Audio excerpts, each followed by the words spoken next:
Hey everyone, I'm Toxic Pyro, a professional internet word sayer, and I've been saying words on the internet for over 3 years now, and pretty much everything has changed in society. Joe Biden became president, Kirby Star Allies came out, I actually have real friends now, I made the thing I've regretted the most in my entire life.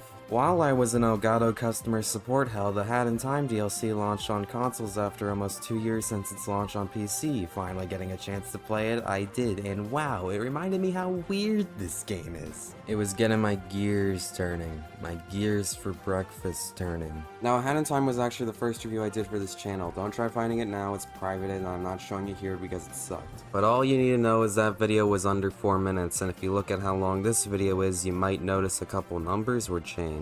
So you know what? Round 2. This game deserves to be talked about. It's definitely a weird one though. When it came out, it was praised for being a great 3D platformer at a time where 3D platformers were starting to come back a little bit, but now I see more people regarding it as bad or disappointing. So was this game success because it just came out at the right time, or is there actually some good in here? Hat in Time has a pretty interesting development history, being spawned as an indie project. It started out pretty small, but as time went on it grew bigger and bigger, and they started getting more and more people. But Hat in Time wasn't made by a bunch of people working in the same general location. No, it was instead made by a group of people from all over Europe and North America. Main guy behind everything seems to be Jonas, but there's also all these other names on Wikipedia. Eventually they decided to launch a Kickstarter to get things moving towards completion, and they ended up raising almost $300,000. Well, Kickstarter fees and taxes. But still a large amount of money. It released on October 5th, 2017, December 5th on PS4, December 7th on Xbox One, and October 18th, 2019 on Switch. I'm on the PS4 version and it's rocky. The PC version is definitely the better version, runs perfectly there, mod support, everything works beautifully. The PS4 version is perfectly playable, but oh boy, it can definitely be glitchy. PS4 and Xbox versions used to be the worst versions because for the longest time they didn't have DLC. Switch version launched with it, and they said the conversion method used to bring the game to PS4 and Xbox initially didn't work on the DLC. I can't find any of these tweets now because they probably deleted them since the DLC is actually on PS4 and Xbox now, but still. Now, I have no evidence on this, but I think they used the Switch version as a base to bring the DLC over. I think I noticed a few new problems that I heard were Switch exclusive, but I don't know, it might just be misremembering since it's been a long time since I've last played the game. Now, I know I'm playing on PS4, but they still release this for PS4. They charge the same amounts on PS4. I'm still gonna point out any problems, even they're exclusive to PS4. We got that, let's start. Also, there will be spoilers for the entire game. There's not really a huge story, but there are many subversive gameplay moments that would be way better experience if played blind. You've been warned. The game opens up with our main character, Hat Kid, and you get to run around the main hub, Hat Kid's spaceship. Hat Kid is traveling to her home planet and uses these things called timepieces as her fuel. While you're passing by a planet, a Mafia member demands you pay a toll, breaks into your ship, and all your timepieces fly out into the planet below. I like this setup. It sets up our goals, establishes our main collectible, and why we're collecting it. First world, Mafia Town, a town on an island with ports, plazas, and beaches. Here you meet Mustache Girl, a girl who is hell-bent on stopping the Mafia. You follow her around until... Hey you! Down there! Don't think I didn't see you stalking me! That's right, full actual voice acting. Nearly every character, important NPC or otherwise, is fully voiced. Voice acting's good too, every voice fits the character. They even got some voice actors I recognize. Xander Mobus, ProZD, Joshua Tamar, impressive cast, especially for an indie game. Also though, writing. First we strangle them, choke them, and watch them beg for mercy. No, wait, strangling is too kind. We smash them together into mush and put their remains in a jar. Then we sell the jar for pocket money. That'll be the ultimate salt in the wound. Is fantastic. This is genuinely one of the funniest games I've played in a long time. We'll definitely come back to this later. I love this writing so much. You get to your first timepiece and you get shown how combat works. At some point during development, they said they wanted the game to be mostly combat-based, but then switched to focusing on platforming because it was more fun, and they were so right for that. This combat isn't that good. You attack with square, whatever button you got here, and if you do a double jump then press square twice, you do what's basically a Sonic homing attack. It works but feels the standard jab is only good for things standing right in front of you, and the homing attack is infinitely better. One-shots pretty much every enemy, and there's no real downsides to it. The only challenge about it is getting it to register. Enemies are essentially helpless against it. It also doesn't get used in platforming that much because you can't lock onto other things, only enemies. First timepiece done.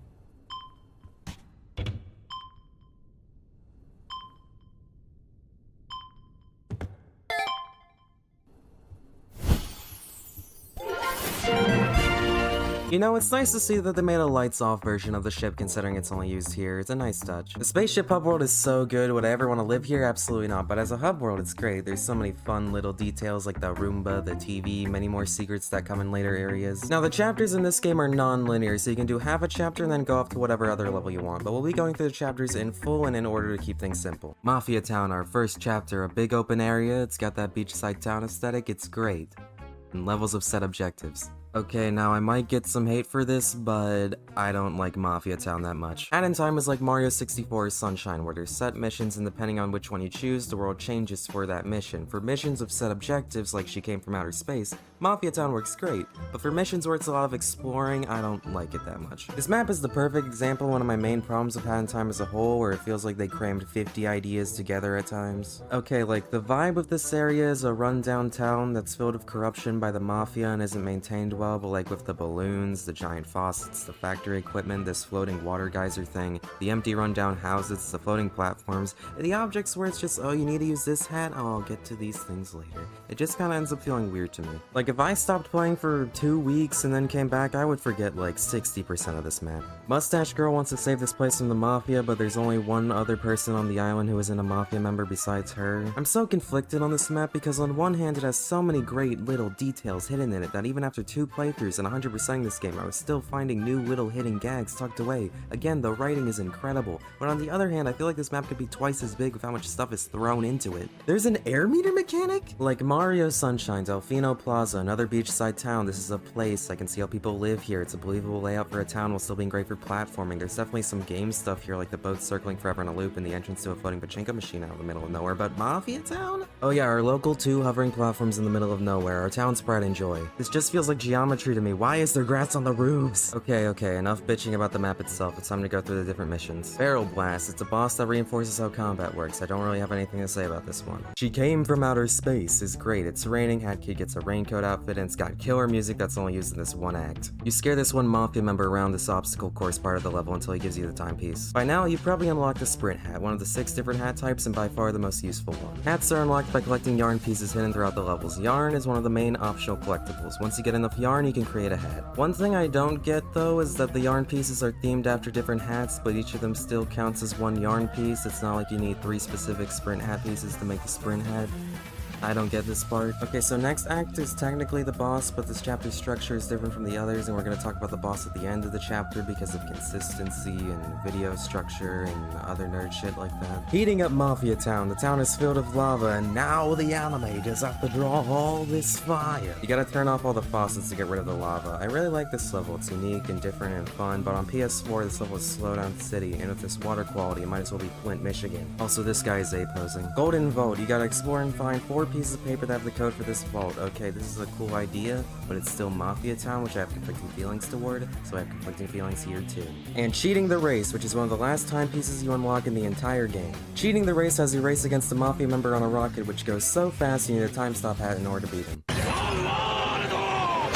Shut up with your stupid reference. Part 3 is bad, it's overly drawn out, feels like a third of the episodes are filler. Part 5 is also lame, but not as bad as Part 3. Part 2 and 4 are the best ones. I feel like people just like these 2 the best because of funny internet memes. I only watched the show and didn't read the book, so if it's any better or worse there, I don't know. The Capcom fighting game based on Part 3 is banging though. We now return to your regularly scheduled Hat in Time review. The only problem is, the Sprint Hat costs 3 yarn to make. The Time Stop Hat requires 32. You know, I actually like this a lot. One collectible in the first area can only be gained by using a very late game ability. It's like Wario Land 3. This one's good. Thank you, Cheating the Race. Boss time. Down with the Mafia. We go inside the giant floating island on top of the main island, head inside the Mafia HQ, a casino/theater/mob boss hideout hybrid. We gotta find a way to get inside to the Mafia boss. Lots of great dialogue in this area. Also, before we head to the boss and finish chapter 1, we should probably go over... Hi there, young one. I am from a faraway land. I've seen every corner of the earth. And now I sell tiny pieces of my discoveries. The badge system. Badges are abilities that must be equipped to one of 3 slots, mostly small little bonus things like having more range to pick up these pawn things, climbing a wall instead of bumping into it if you dive, a badge that makes this video not take 5 months to make, Just kidding. That doesn't exist. There's also badges that offer cosmetic changes, such as turning off voice acting, or if you have DLC, put on filters, and like, okay, I guess it's kinda cute that these are set via an in-game item, but they also still take up one of the only 3 badge slots. Photo mode is also accessed through a badge, and okay, out of all the games I want to have photo modes, Hat in Time is definitely not at the top of that list, but it's a nice addition. Other than that, the badge system is great. The badges are even physically on your hat during gameplay. My only other problem is that I feel like some of these could have been unlocked doing in-game stuff instead of 95% of them being unlocked from the shop. Specifically the one-hit hero badge. It's a challenge mode item where you die in one hit, and I feel like it would have made a lot more sense for this to be a reward for some super difficult late game area or something instead of being sold from old Missing No over here. Boss time against the Mafia leader. I really like this boss. It's in 2D, which is a strange choice, but the stage play aesthetic works really nice. The sandbags in the audience gives a lot of Paper Mario vibes. Also, the music is a remix of the regular Mafia Town theme, which is a great touch. This boss is actually sort of challenging too, love it. We get our timepiece. Mustache Girl tries to take it for herself, finds out it has time travel powers, wants to use the power to destroy all evil. Hat Kid just wants to go home, Mustache Girl gets pissed, and she becomes Hat Kid's enemy. I'm not gonna let this island remain as Mafia Town! Yeah, you don't have to. We just beat them and got rid of them. We just killed their leader. Wasn't that the whole point of this? She even steals half your cash at this part. There was no reason for them to put this here. They just did it to show how much of an ass Mustache Girl is. Now, I want you to remember this chapter and how she said she's gonna collect all the timepieces. Okay? Remember that. Alright, we're almost done with chapter 1, but we have a couple things left, mostly the time rifts. After you beat a certain level, you get these photos of time rifts hidden across the map. You only have the picture to go off to find it yourself. It's really cool, it makes you try to memorize each part of the map. The time rifts are trying to be a version of the Mario Sunshine Shadow Mario stages of just straightforward platforming. I like these, they're a nice chunk of solid platforming. Movement just feels great, it's not as complex as Mario Odyssey or even Mario 64 for that matter, but it just feels so good. That kid just has this perfect sense of weight and speed, diving feels great, he can cancel out of a dive into a wall climb and wall jump, it's so good. Like, I know it's hard to describe how good a game feels with just words, but I legit just find myself walking around without any idea on what to do next, just climbing stuff. Sprint Hat gives you a lot more speed and distance at the expense of taking away your second jump while running. When you beat a time rift, you get this slot machine where you can unlock stuff like cosmetic differences for hats, different colors for Hat Kid's clothes, or full remixes of songs. It's some nice rewards, it's fun. There's also purple time rifts, which you unlock after putting together these relic stands. The relics you kinda just find scattered across levels a lot like yarn pieces. Now, if the time rifts are Mario Sunshine hidden levels, and the purple time rifts are Mario Galaxy levels. They're remixed parts of the levels they're based on, if you're having to get a certain number of king pawns to advance to the next level below. I think these are supposed to be like challenge levels, but if I'm being honest, they were still kinda easy. I guess the real challenge is getting all the paper scraps though, which gives you a nice little comic at the end, but I didn't do those unfortunately. The only one that gave me any trouble was the one in the Arctic Cruise. That one is just hell unless you know where all the hidden hearts are. On to chapter 2, the Battle of the Birds, but before that we of course have to check out the text-based adventure game in the back of the ship, Corky Adventure 7. And you know, this is the kind of thing that just shows how much love went into this game. This could have not been in the game at all, and no one would have batted an eye, but the fact that they went out of their way to do this just shows so much love. Chapter 2 is a movie set, with 2 directors competing against each other to make the best movie. The conductor, the Scottish whatever bird this is supposed to be, voiced by Xander Mobus. This movie studio is too big for the both of us, DJ. Grooves. The movie should be made by real birds. And the Penguin rock star DJ Grooves. You Owl Express birds are just gonna record another boring train-related western. You've done so for the last 10 years, darling. Each of them have found some timepieces and are gonna use them as props, so Hat Kid's gotta get them. One important note here is that the receptionist bird at this desk is voiced by JonTron. Oh, hey, little chirper. They're recording right now, so no one's allowed in. We're only insured for bird staff. Letting you in would be a liability. Don't even think about sneaking inside. This might not seem like such a big deal, but it caused a bit of controversy at the time. You see, when this game came out in 2017, JonTron had recently come under fire for saying some truly disheartening things to hear from such an important and iconic guy such as JonTron. You know, some real hurtful words either came from ignorance or malice, citing and spreading some statistics that weren't ethically researched. For those of you who don't know, Jonathan Jafari said, and I quote, "Punch-Out Wii is a shitty game. It's such a boring and lazy attempt to revive a franchise that should have stayed dead. The gameplay is atrocious, the gameplay loop becoming stale after only a few fights. It's a statistical fact that the people who've played and enjoyed Punch-Out Wii are blights on our society and our future." The best Punch-Out players commit more crime than the worst Excite Bike fans. Now, following these just horrible statements, the game Yooka-Laylee, another Kickstarter-backed 3D platformer throwback game from the same year, removed JonTron's voice role from their game.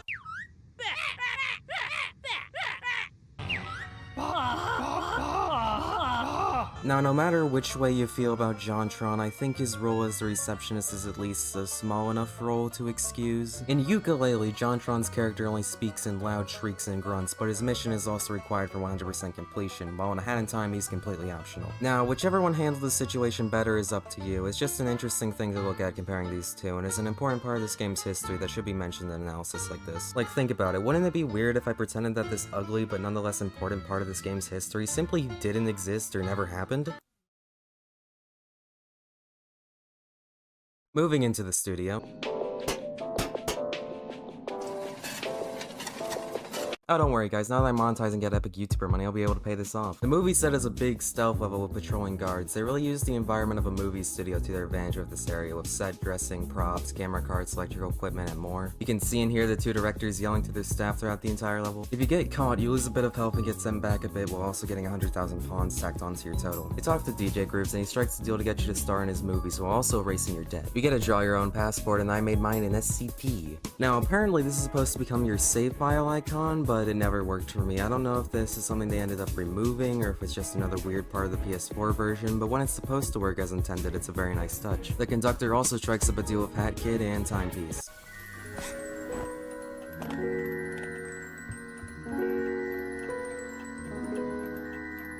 I never really mentioned how calming the Timepiece theme is. For a game that claims to be inspired by GameCube era platformers, it really manages to capture some of the magic from Mario Galaxy.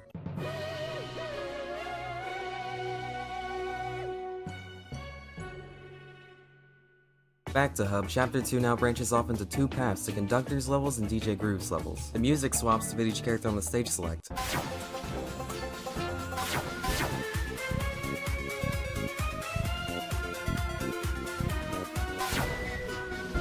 The Conductor's first mission is the Murder on the Owl Express, one of the most iconic missions in the game, and for good reason. This is the part of the game where the creativity and writing shoots up tenfold. You're on the Conductor's train and a bunch of strange crows have suddenly appeared on board.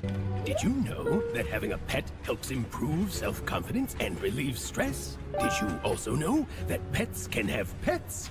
It is true. Unfortunately, us express owls are not allowed to have pets. It is a sacrifice we must make in the name of hooting. But if you had a pet, what do you think the name of your pet's childhood pet would be? Is certainly an interesting name for a pet. Even for a pet's pet. Hello, fellow express owl. I am stuck on an advanced mathematical and scientific issue. Do you see this advanced formula on the blackboard? I cannot decipher it. Can you decipher the scientific formula for me? What does it say? I see. The solution is... It was obvious. Thank you, fellow express owl. And thank you for agreeing to the terms and conditions on the backside of the blackboard. Also, fun fact, the owls are voiced by Pro ZD. Have you noticed all these crows around the place? They keep asking for personal details, and I never know what to answer. You get to the front of the train, get a detective hat, get a phone call. Is this the kid with the hat? I hope you like my present. Go to the back of the train. Your uncle's sister has come to visit you. Head to the back of the train. Murder! On my Owl Express? Leave this case to us. We're CAW, the Crow Agent Watch. We've been monitoring everyone on this train since the last station. We'll be searching the entire train for evidence. No one is allowed to go outside of this wagon. The crows take over the train and you have to go around finding clues. There is a time limit, but I don't actually know what triggers it really. It just seems to go by whenever it feels like. The train has opened up greatly and you need to sneak by the crow guards. It's a great level, the puzzles are good, the platforming is interesting with a mix of stealth mechanics. It's just an all-around awesome level. It's also the first level that really uses the ice hat, and yep, I'm gonna talk about it. The ice hat is a hat that allows Hat Kid to do a ground pound of sorts, and is used on these platforms to bounce the player to a different area. Why is it ice themed? Think about it, why is it ice themed? You don't unlock it in any ice zones, and its main purpose is as a form of transportation. Why not have it be like a science hat or something that allows Hat Kid to teleport between areas? Even if you want to keep the ground pound bouncing, why not make it like a stone or something? You turn into a rock, you fall down, a platforming classic. But then, even with the ground pound thing, you can't use it to destroy objects that are under you, which is so confusing for a first-time player, because it's like this thing is on the ground, you should probably use my downward attack, especially if you don't have the Brewer's Hat yet. It's just really odd that they went with ice with this. I'm gonna assume that the ice hat originally had more ice powers, but then at some point during all the cut content, it got reduced to what it is now. Also, these ice platforms just really look at a place a lot of the time. I don't know, a lot of these areas are really fleshed out as doubling as both great worlds and platforming areas, and these ice platforms just kind of strike me as, oh, that's our local ice platform. I use that every Tuesday to visit my grandpa. And it's kind of simple because it's just, oh, there's an ice platform, I'm gonna use my ice hat, and that's the end of it. I understand why it's like this in the final game, but as it stands, I think it's kind of dumb. It reminds me of those really small ice machine buildings in the middle of nowhere that your dad uses. Anyway, you get all the evidence, clock strikes midnight, and... So, who done it? We don't know. What? So you've done pickle to solve the case? Who's the murderer?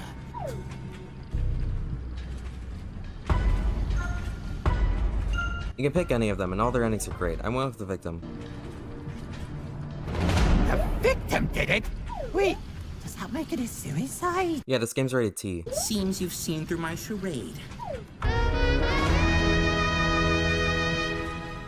It was my turn to clean the Owl Express, and I just decided to, fake my death with this rubber knife. Well, thanks for solving the murder, lassie. Not only did you reveal the murderer, you also revealed that the victim was never harmed. And you gave us intense footage for the movie. What? You think I'd let a murder happen on my Owl Express? But here, take this thingamajig and...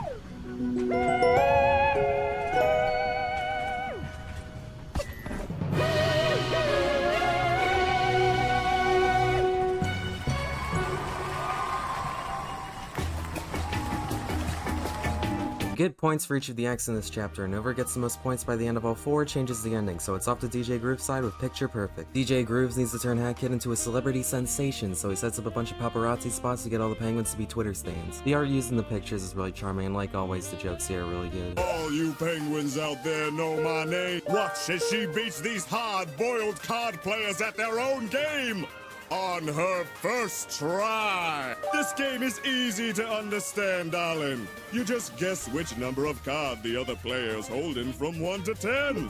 Which card do you think he's holding, darling?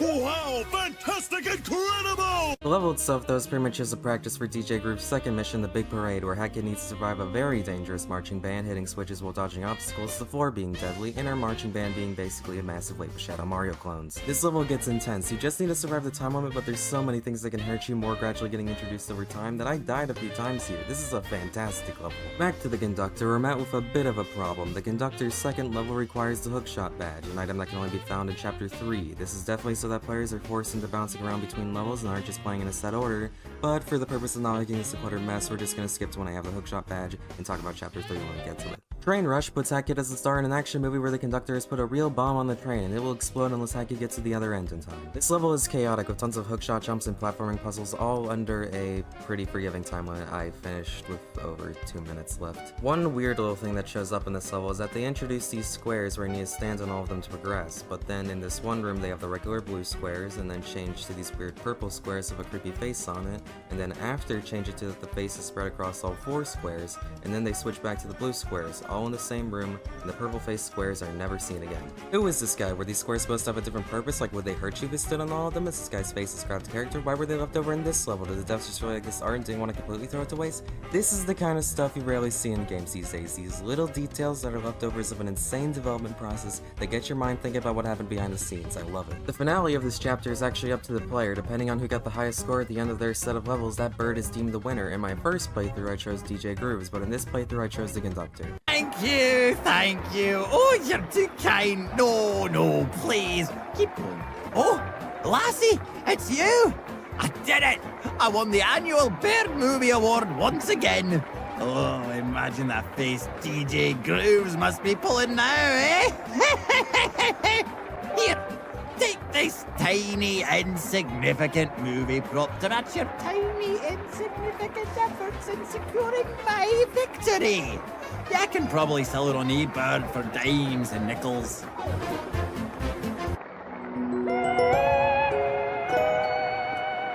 What a conclusion.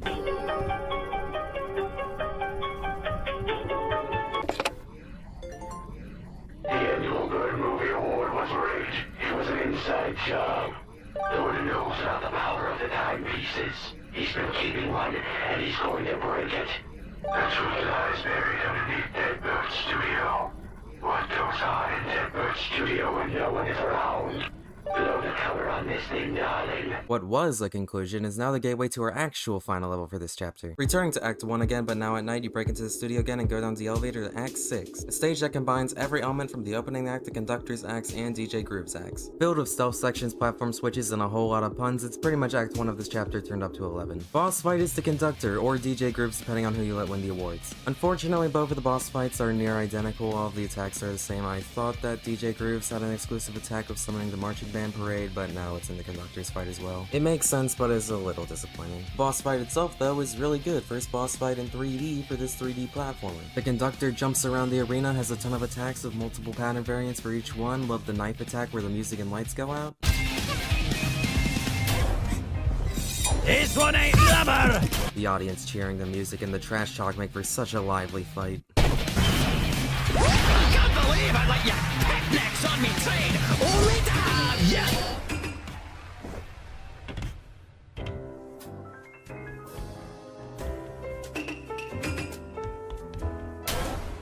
Let's have a little heart-to-heart.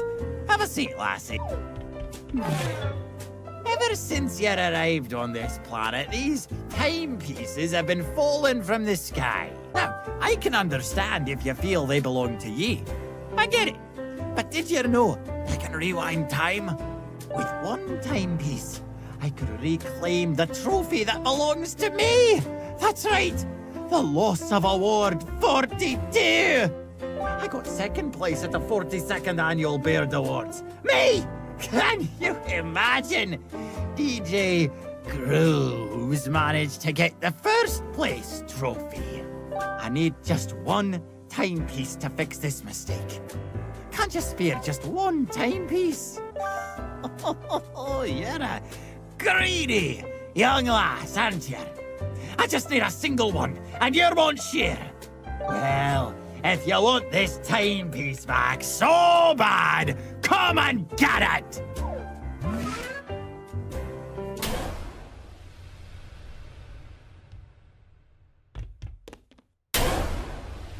Remember this little bomb? This time, it's attached to you instead of me lovely train.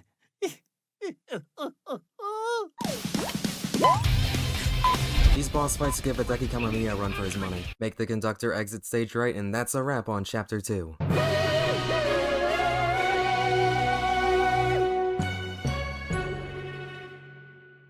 Oh, he's an owl. So you know how I called the Murder Crow train level the most iconic and recognized level in this game? Well, now it's time for the most iconic and recognized character in the game.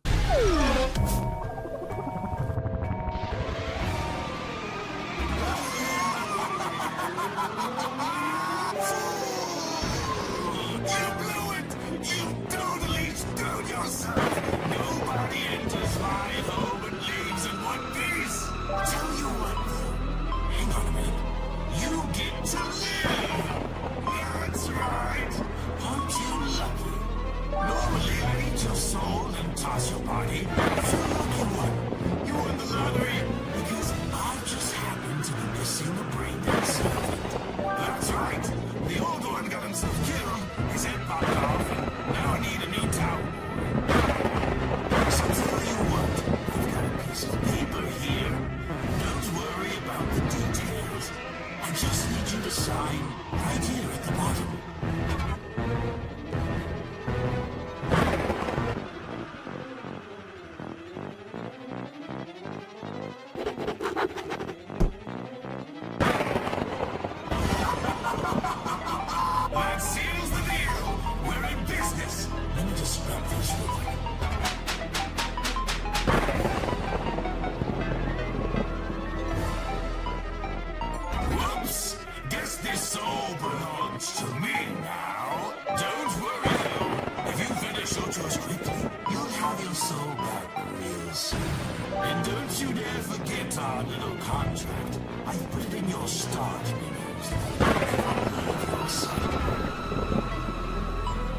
Fucking legendary. The Snatcher, ruler of the Subcon Forest and voiced by musician Youngtown. The Snatcher is, in my opinion, based on generally what I've seen online, is by far the most popular character, and how can you not love him? He quite literally steals the show every time he talks, and we'll get into Deathwish later, don't you worry. Fun fact, Youngtown said he recorded all the lines for Snatcher in a single 4-hour recording session, which, as someone who is recording lines right now, is very fucking impressive. A few things to know before we get into Subcon Forest properly. First, there's a secret diary you can access in the bedroom using the ice set as Hacket's thoughts in the last mission you completed. Cute. Secondly, this world had a ton of changes throughout development. Originally, there was going to be this character called Tim who was in control of time, and you were supposed to go into his brain, and that's where the Subcon Forest would be, and that's why it's called Subcon Forest to begin with. There was also this character named the Moon Jumper, who you really shouldn't look up on Google Images, but he was going to have a rivalry of stature, and the player could choose a side between the two. The Moon Jumper was also pretty greatly going to expand the backstory on Queen Vanessa, and she's still in the final game, but her level had to be cut down a ton when the Moon Jumper got scrapped. Also, I think those purple switches in Train Rush might have originally been for the Moon Jumper, close enough face, but I'm just making guesses here. Ultimately, they just focused on the Snatcher, and considering the game now,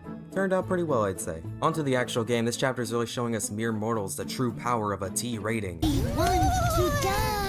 These paintings being animated is a really nice touch. Painting kills are one of my favorite lesser seen ghost antics. And I really like the designs of the Subcon Forest residents. They're simple but unique. Throw the paintings in the fire, kill the firefoxes like they did in Netscape Navigator, the Snatcher forces you into another contract and you get your timepiece. The contract signing is how you unlock different acts, so it's very much non-linear, but we'll be going in order of act number because freeform rating is hard. Act 2, Subcon Well. Subcon Forest is a pretty big level, but a lot of it isn't used for anything required. There's tons of buildings and hidden areas that are only used for like yarn or token or something. I like these nooses that talk. You can grab onto me whenever you'd like, as long as I get a glimpse of that neck of yours. This is the level where you unlock the hook shot, and you need to use it to escape the well. This level is mostly just a fun platforming section in this icy area. Overall, just a nice level. Act 3 is a boss, the Toilet of Doom. Now, with a name like that, you think they try to play it off for comedy like the Great Mighty Pooh and Conquer, but no, for the most part, they play it completely straight, and it's a really good boss fight. You have multiple ways of damaging the toilet, from throwing exploding apples to slamming into it with the grappling hook, or just smacking it. This is a really fun boss fight. It isn't even the main one for the chapter, it's just really fun. Love this. Act 4, Queen Vanessa's Manor. This is the level where they want to make any kids playing this game go,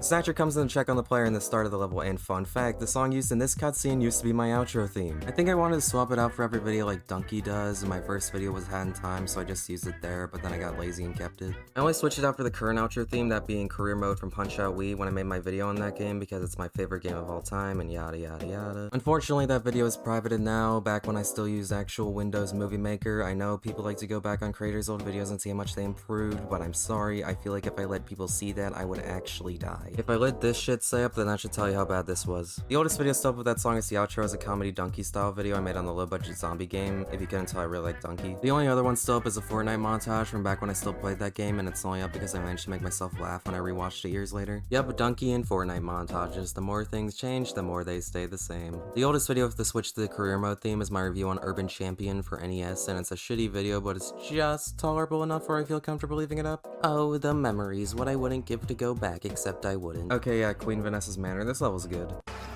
Newbie, boss told me to remind you, you signed that paper about not using your hands. Yeah, don't use them. Thanks. Okay, I know this might seem like a nitpick, but it's literally not on the contract. The worst part is they could have just done the joke where they pull out a magnifying glass and it's an ultra small fine print. You're leaving all this good comedy on the table, man, come on. Besides that, this level is really well done. It's extremely good in atmosphere. This one puzzle pretty much sums up the whole level. You need to knock a book off the shelf, so you make the piano make a loud noise and alerts Vanessa, so you hide, and then Vanessa makes a really loud and annoying noise and puts a filter over the screen. Then it's kind of hard for me to talk about this level because you can only really play it for the first time once, and that was years ago. Like actual haunted house attractions, you can't really go through them twice. I could pull up some bullshit complaints like how Queen Vanessa's filter isn't that scary, but I think I'm genuinely unqualified to criticize this part. It does what it sets out to do very well. And I mean, yeah, the scrap third floor looks like a lot of fun, and I'm disappointed it got cut, but like, when you go through a haunted house, you don't really know about the shit they cut out, really. You just enjoy the ride. It's a good job, Queen Vanessa's Manor. Act 5 is Mail. I don't really care about this one, and I doubt you do either. Act 6, your contract has expired. Wait up, kid. Remember how the old contractor had his head pop off?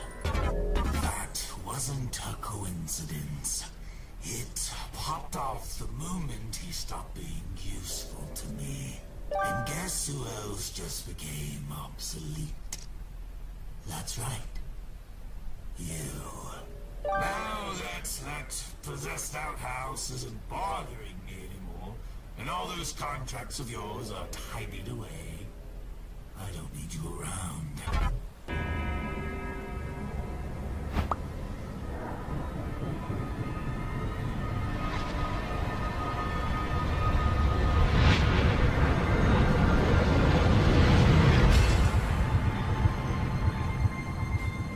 Time you saw what I'm really capable of, kid. Say goodbye to that little head of yours! This boss rocks. I love boss fights against extremely powerful beings that throw a shit ton of explosions and special effects at you. I love it. I love how they play up the fourth wall with him turning blue via paint. I love how over the top these pillars of death are. I love how it's actually difficult. I love everything about this fight. The ending is perfect.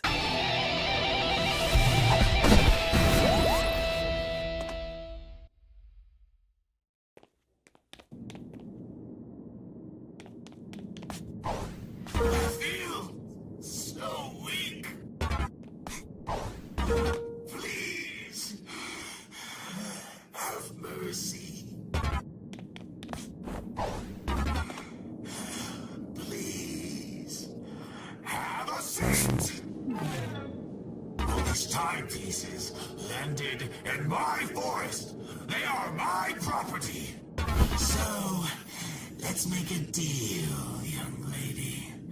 You get out of my forest, and we never see you again. How's that sound for a deal? Not a fan? Too bad. You don't make the calls here.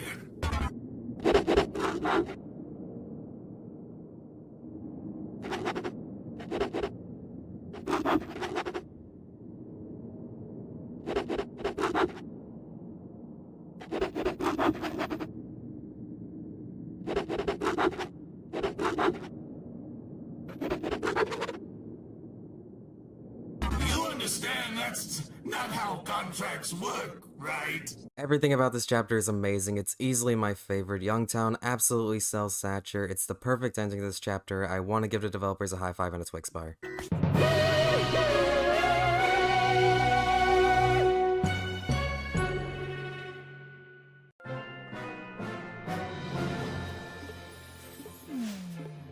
Alpine Skyline is the final full world that's not DLC, and unfortunately, it's probably also the most forgettable. It's a free roaming level, so you can go anywhere. You don't even get kicked back out to the ship hub world after getting a timepiece, so it's a lot more like a Banjo-Kazooie level than a Mario 64, Sunshine, or Galaxy level like the other ones were. The world is a bunch of mountains and a sea of clouds, and it's connected via zip lines that you zip on. You start out on the main island in the center, but then you have 4 different paths that branch out into their own areas: the birdhouse, the Twilight Bell, the windmill, and the lava cake. They feel a lot like Mario Galaxy levels with how they're kinda contained but extremely varied on their themes. The levels are fun, but there's not much I can really say about them. Unfortunately, I can't really talk about them because they're either basic platforming or their gimmicks are based on the hats. And I should probably talk about the last 2 hats. The Brewing Hat. Hat Kid becomes a witch, and the reason I deleted Twitter. The Brewing Hat lets you make potions that explode that can break crates and other damage objects. You can also use it for killing enemies, but like, I feel like it has the same problem as the Ice Hat, where I just see a bunch of crates and use the Brewing Hat and that's it. It's pretty much just an obstacle remover. It's nothing bad, but it's nothing where I get excited to use the Brewing Hat. The last main hat is the Dweller's Mask. There's these green striped platforms that when you use the Dweller's Mask turns solid, but you can only use it for a couple seconds, so you gotta time it right. But then there's also purple platforms, and when you use the Dweller's Mask, they de-solidify, so you truly gotta swap between these on a dime. They play around with this idea a ton, and it's always great. This is the best hat in my opinion. It's always fun to use. The only really different thing that happens in this level is that after you get the first 4 timepieces, an illness spreads and now the whole area is in chaos. Hey you watching this video right now, you get to do the joke here. Say your answer out loud. Fill in the blank. Much like... Yay! Good job! Gotta go back to the 4 islands again and destroy the flowers. I wish I could say something more about this level because it is fun. I like the goat people, I like the Viking horns, but it feels like its only real unique trait is its lack of a unique trait. If this was 2017, the video would be over now, but now we got DLC that'll go over before we talk about the final boss. First DLC pack, Seal Deal, came out on Steam on September 13th, 2018, and came out on PS4 and Xbox One on March 31st, 2021. Holy fuck. This DLC pack came with the Arctic Cruise chapter and local co-op, which I couldn't get anyone to play with me this time, and I don't really care. Everyone from all the different chapters has gotten tickets to board a cruise ship headed to the Arctic Circle. I can think of worse places to go on vacation. Immediately hits you with just how much better the animation has gotten for the characters. Most of the faces in this game are just 2D textures, but look at the captain, full 3D facial animation. All of the characters being in one place is really nice. You can really tell they have fun writing for all of them again. The goal for this act is to find the 11 shards of the timepiece that have been scattered by the seal staff. Scattered by the seal staff. We tried to clean it up, but I wanna kill it! The ship is really fun to explore. It has such a chill vibe with the music. It really does feel like a vacation. The ship is smaller compared to other levels, but it doesn't even matter that much of how much stuff is crammed into it. Almost like a mini Metroidvania map with everything linking back to itself, and of course you need to find a bunch of small collectibles. This level's really glitchy though. You're gonna get stuck in a lot of walls here. I love the captain character. He's so fed up with his staff that he's blown away by a random child doing anything right. If Act 1 is a tiny Metroidvania experience, then Act 2 is the speedrun mode. You have 18 tasks that are sporadically given out with markers across the map. Each assignment has a timer, so you need to choose which ones get priority. This level's really fun to test your knowledge on the level and never really feels unfair despite how many tests pile up. Love the music gradually getting more and more panicked as the captain's patience decreases. Also love the bits of dialogue that the crows got. Could you deliver these for a fellow passenger? Unremarkable messages. For me, you shouldn't have. Act 3, Rock the Boat. Hat Kid decides to smash the boat into an iceberg, and now the whole ship is on its side and we got a platform through it all. Hat Kid has to save the children who she purposely endangered. Whenever you're carrying a stack of objects, the controls get a little wobbly and becomes easier to bonk into things, and while that by itself is fine, combined with this chapter's wonky collision, it becomes really easy to get stuck in the water and take damage. It's just something I noticed. At the end, you gotta rescue the captain under a time limit, everyone is saved, and that's the end of chapter 6.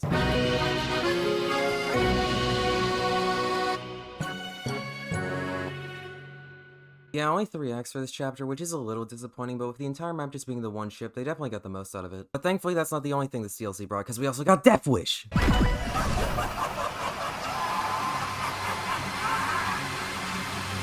So the developers were sitting there, you know, chilling, and they just decided, hey, the Snatcher is everyone's favorite character, so they gave him an entire mode. Snatcher has had enough of Hat Kid's shit, so he's trying to kill her even more directly. Death Wish is a series of missions that remix certain pre-existing stages. These can range from a level fanatic gimmick, like making the marching men and DJ groups level a lot longer faster, level with more restrictions, like limiting how many times you can jump or not getting caught during stealth levels, speedrun levels, finding Snatcher coins hidden throughout regular levels, and more. They even added a couple Purple Rift levels that were created by modders. This is so cool! It's really nice to see developers show love back to the community, and having mods get officially added to the full game is such an awesome thing to see. I know a few other games have done similar things. I know Rivals of Aether is doing it, but I still love to see it every time. It also gives console-only players a chance to at least try out some of the mods without doing some custom homebrew shit that doesn't exist yet. I don't think that's supposed to happen. All the missions getting you ore for their loading screens. Oh, it's so good. Snatcher can also sometimes talk in these levels, and holy shit, I love this man. Hey, hello, just dropping by to let you know I pirated your movie, and I didn't even finish it. They really went hard with making him the embodiment of pure evil. It's this perfect balance of genuinely insulting and Snatcher hating this stupid little bitch, but you just can't hate him for it. Did that hurt? Maybe you should stop doing it. Supercharge! There's so many of these lines too, I didn't even counter a fraction of them, both while recording and offline. Did you know you could unlock Luigi by completing every death wish on the first attempt? I don't even know what that is, but that has to be genuine. I read it online.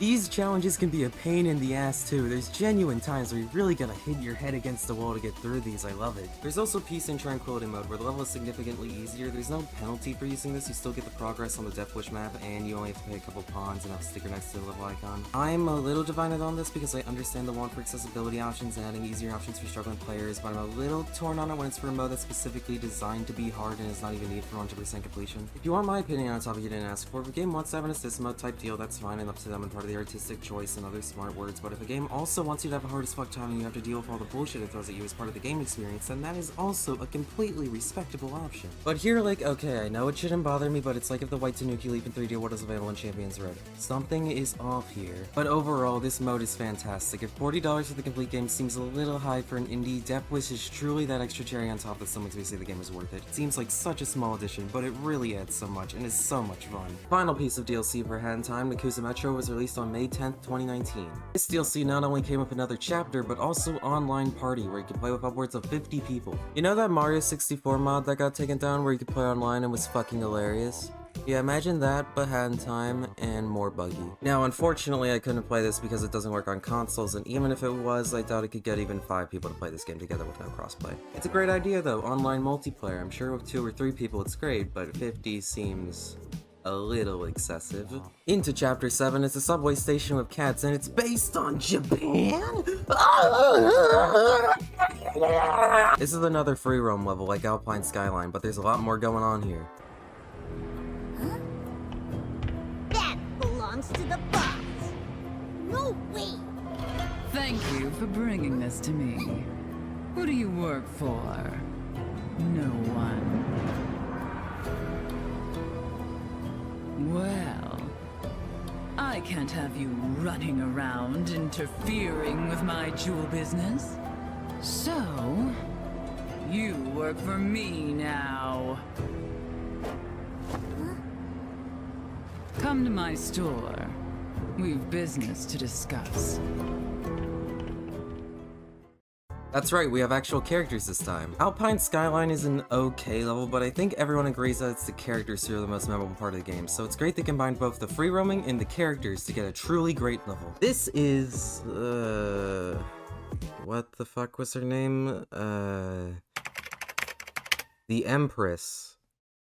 Okay. This is the Empress. She's the main antagonist for this chapter. She controls a mafia and runs a jewelry store where she launders money and commits other fan-favorite crimes. Get it? Cause it's like Yakuza? Cause that's the Japanese mafia and it's now? Because that's what cats do? Wow. And if you thought the Seal Captain was some good animation, look at this! Full facial animation, individual fingers. She's the best looking character in the game! I also really like the joke for giving out real-world cash money, but everything's still bought with pawns. The Metro Station is a great hub world and a lot more fleshed out than Alpine Skyline Central Mountain. There's so many people, they have fully voiced lines, they give out reviews to the restaurants, all the posters and signs with cat puns on them. There's food trucks of food that can boost your health and a description for each food.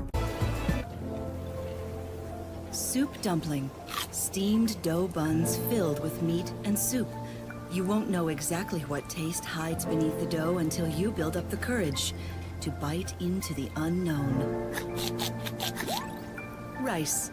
Rice is one of the most consumed foods on the planet. It's easy to prepare and cheap, and the savior of wet cell phones.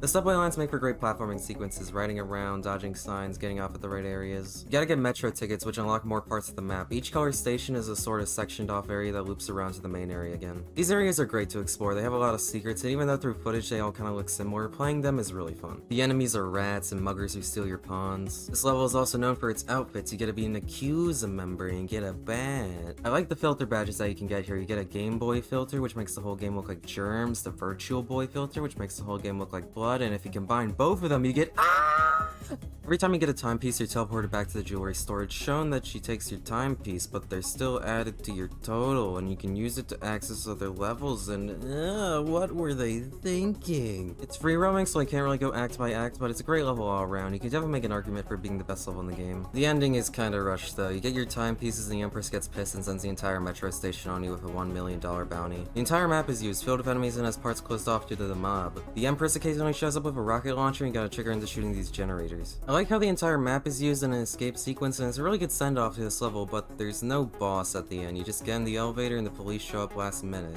It's kinda underwhelming.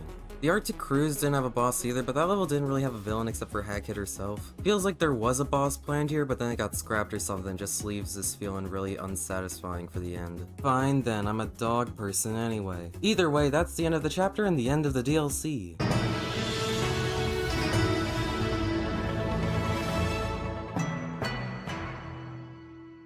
Hey, so you remember Mustache Girl from roughly 6,500 words ago? Yeah, she's back. You get to control Mustache Girl a bit in this section, and it really makes me wonder if there was supposed to be some versus mode where one person plays Hat Kid and the other is Mustache Girl. It seems like a perfect fit for some versus time trial race or some mini games or whatever, but yeah, anyway, she's back. The character that was not seen anywhere or hinted at for 90% of the game is now the main villain again, yep. Like, I guess it makes sense for her to be the final boss, but like, you could have built it up a bit more, like have her show up in the background on some levels or something where you can vaguely see her doing something, or have some NPCs hint about her that they saw some other girl walking around earlier or something. Like, really? Like, I get they don't want Mustache Girl to take up time from the other characters, but like, really? It's fine, I guess, but like, build it up a little at least, you know? Go up to the attic, solve a puzzle that needs all the main hats, and you unlock Chapter 5, Time's End. Mustache Girl has stolen all the timepieces, and doing so she has created an alternate timeline where she is the Every character from all of the first 4 chapters is here in a waiting queue and cheering Hat Kid on to beat Mustache Girl. It's nice having all these characters together like this. Everyone gets one last time to shine and crack a joke. The vibe here is definitely trying to beat Bowser's Castle, and it works, even better than some actual Bowser's Castles probably. There's a platforming segment before the boss itself, and it's really fun seeing all these mechanics coming back from each chapter. The hook shot, all the masks, the enemies, even getting some new challenges like these pillars in the lava, fireball spinners, these hammers, the friendly owl NPCs are actually used as enemies here. It's a great final level. I don't think you could have a better send-off for this entire game. You reach the end and Mustache Girl is sitting there. Didn't punch old man for like 2 days straight that one time. Oh wow! What a touching story! Just kidding. Bad guy, next! I said next! Oh, it's you. You've been kinda a selfish little pest, but you haven't actually stood in my way. You get to go on. You're a good guy, I guess. Go on! You get to live! Next!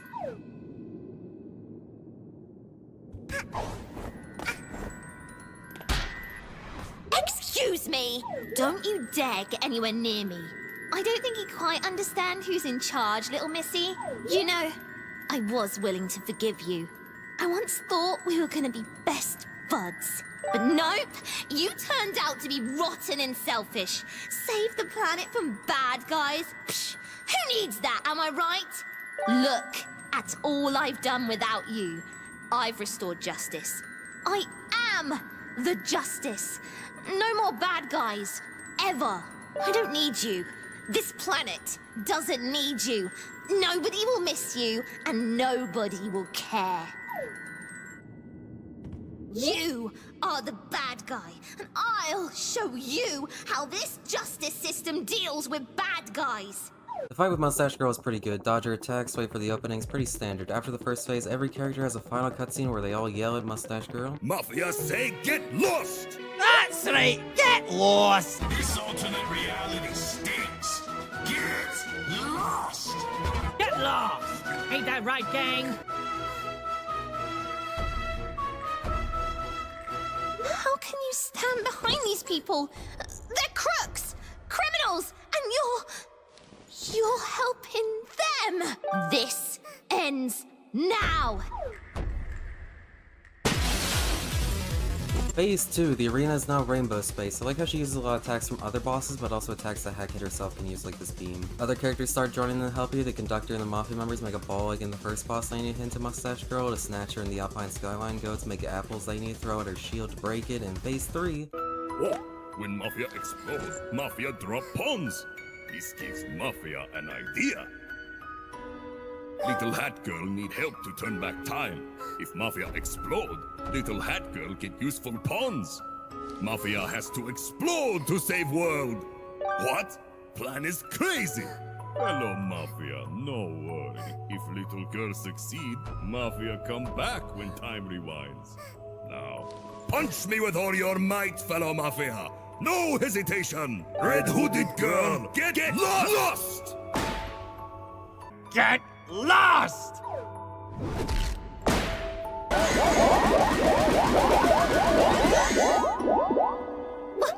What is this? If everyone disappears but me, then I'd be all alone.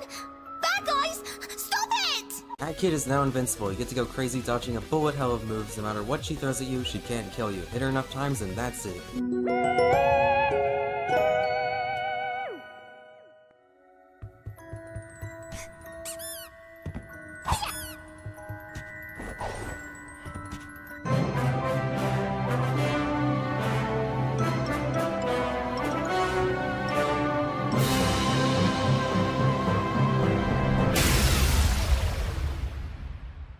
Time gets restored and everything gets back to normal. You get the choice if you want to help Mustache Girl by giving her one timepiece so she can save Mafia Town. The wording on this text box makes you think there would be different endings, like if you give her a timepiece and you don't have all the timepieces, you would get a bad ending as Hat Kid wouldn't make it home, and if you get all the timepieces, you could give Mustache Girl a timepiece so you could get home, help her, and that would be the best ending, right?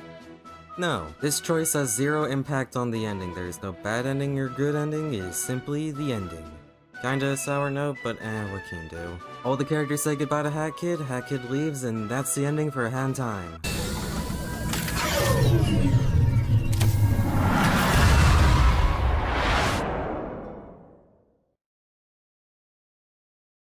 That's credits for everything this game is. I think it did a great job at doing what it wanted to do, being a tribute to GameCube era 3D platformers. GameCube 3D platformers can be really janky, really unpolished, and be a real big mess sometimes. And that's exactly what Hand Time is. This game can be incredibly jank at times. I can't count how many times I've seen some small glitch, but underneath everything is a game that has an extreme amount of passion and effort put into it. The characters are so well written, the worlds have so much love crammed into every area, there's so much in A Hat in Time, so many small details that I keep noticing, so many weird little things to look at and think about. It has so much of its own style. Even though I've criticized a lot of parts of this game, it's just fun. Moving around is fun, platforming is fun, the characters are fun, Death Wish is fun, the time riffs are fun, the music is fun, the game is fun. Yeah, there's a bump every now and then, but the majority of the game is so much fun that I don't care. Like, what even is Hat Kid? Like, seriously, she's an alien, but she looks like a normal human on a planet where there are other normal humans. She uses the power of time itself to fly her ship. Her spaceship is full of areas that can only be accessed by using things on the planet that she is not from. She uses hats enough that her name is Hat Kid, and it's in the name of the game, but there's only like 6 in the whole game. It's a complete mash of random ideas thought up over years, but who cares? You just play the game and have a good time. And while it tries to emulate other 3D platformers, it earns an identity all on its own. The modding scene for this game is crazy. They do some weird shit over there. The DLC has 100% made this game better. $40 for the full game is absolutely a fair price. It's just that good, and I know I got my money's worth of time out of it. I hope that Gears for Breakfast can really take the time to make another great game now that Hand Time is completely finished. They just published a game made by a different developer, and while that's not out while I'm recording this, I hope it's good. And as for Gears for Breakfast themselves, I wouldn't be opposed to Hand Time 2 or a new IP altogether. They definitely have what it takes to make something great. But we aren't completely done just yet.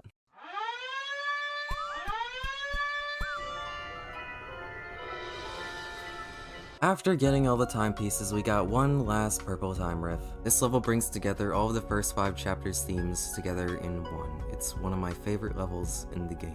Bringing mechanics from every chapter even more so than Time's End. The platforms from Mafia Town, the stealth mechanics from Battle of the Birds, the puzzles and openness of Subcon Forest, the giant non-linear area of Alpine Skyline, and the challenging lava-filled cluster that is Time's End. It's a great level, really long and challenging, perfect for 100% level. It's my favorite purple time riff by far. And once you complete it, there's one last reward for you. A gift.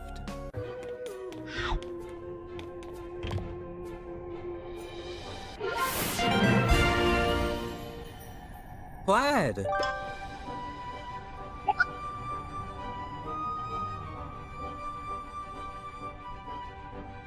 Goodbye now.